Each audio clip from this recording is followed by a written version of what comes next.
nous nous approchons de la fin février. Dans la Rome antique, fin février, c'était la fin de l'année.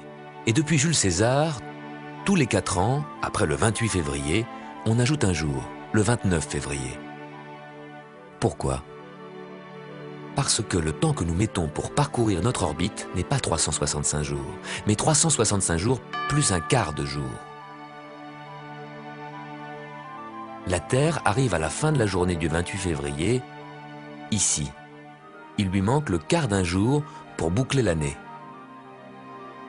La Terre continue sa course, et comme elle a commencé ce nouveau périple avec un décalage d'un quart de jour, au bout d'un an, quand elle revient au 28 février, il lui manque 2 quarts de jour, une demi-journée. Un an après, 3 quarts de jour, et à la 4e année, 4 quarts, un jour entier manque.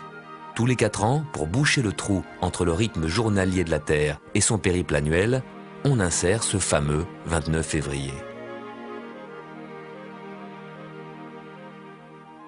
Tous les 4 ans, on a donc une année de 366 jours, une année bissextile qui a 2 6, 366, pour éviter que notre calendrier se décale d'année en année.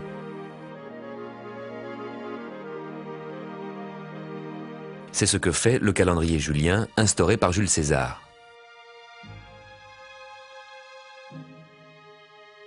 Si on ne rajoutait pas ce 29 février, tous les 4 ans, le mois de mars commencerait un jour plus tôt.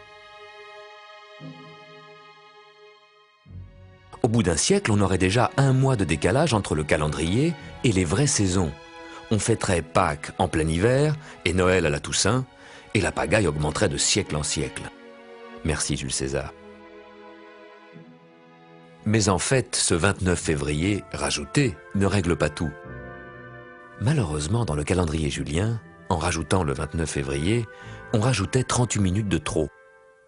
À la fin du XVIe siècle, on avait accumulé 10 jours de trop. Alors, le pape Grégoire XIII, féru d'astronomie, supprima ces 10 jours et on passa directement du 4 au 15 octobre.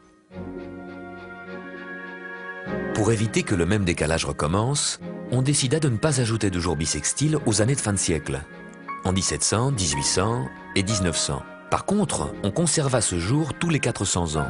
On aura donc bien notre 29 février en l'an 2000. Grâce à ce réglage sophistiqué, notre calendrier grégorien sera juste pour les 3 millénaires à venir.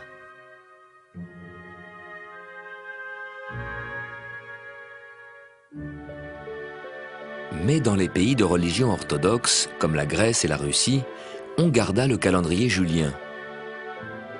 Ceci explique que la Pâque grecque soit fêtée 13 jours plus tard.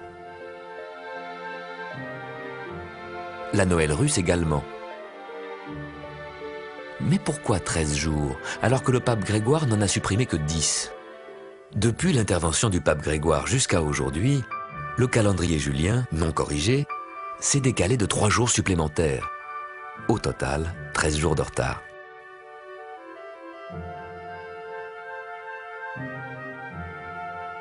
Bien synchroniser notre calendrier avec la Terre n'est pas une formalité abstraite ou astronomique. C'est le lien entre l'univers et le rythme de nos saisons, tels que nous les vivons.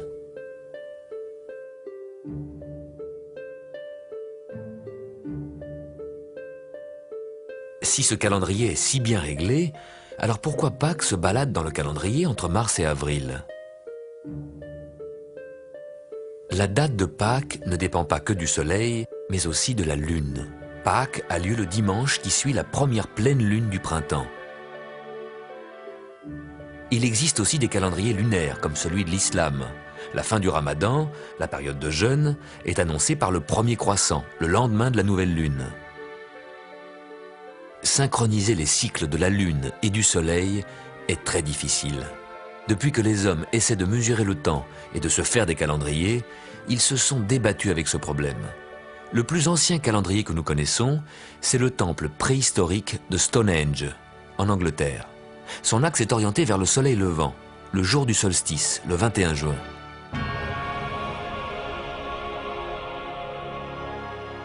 Mais pour marquer la lune, il fallait un éventail d'axes compliqués, parce que les mêmes positions ne se répètent que tous les 18 ans. Néanmoins, nos ancêtres pouvaient prédire les éclipses. où Soleil et Lune se rencontrent. Ils avaient déjà la science de combiner le calendrier solaire et le calendrier lunaire.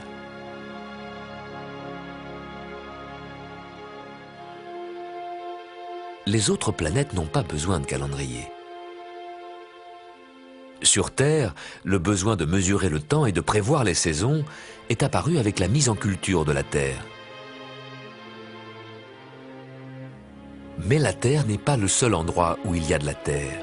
Nos voisins Mercure, Vénus et Mars sont faits de terre. On les appelle planètes solides, planètes telluriennes. On pourrait marcher sur le sol de Vénus, sauf qu'il y fait beaucoup trop chaud.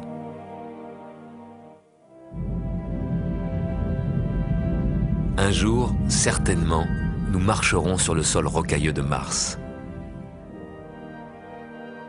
Nous ne marcherons jamais sur Saturne, ni Jupiter. Ces grandes planètes ont peut-être des noyaux solides de roche ou de métal, mais elles sont essentiellement constituées de gaz. De toute façon, la masse de Jupiter est 300 fois celle de la Terre. Sa force de gravitation nous écraserait sur le champ. Même chose sur Saturne qui fait 100 fois la masse de la Terre. Dans un futur proche, notre seule chance d'atterrir sur d'autres planètes, c'est Mars. Mais d'abord, prenons bien soin de la Terre. C'est le seul endroit dans le système solaire où nous pouvons vivre.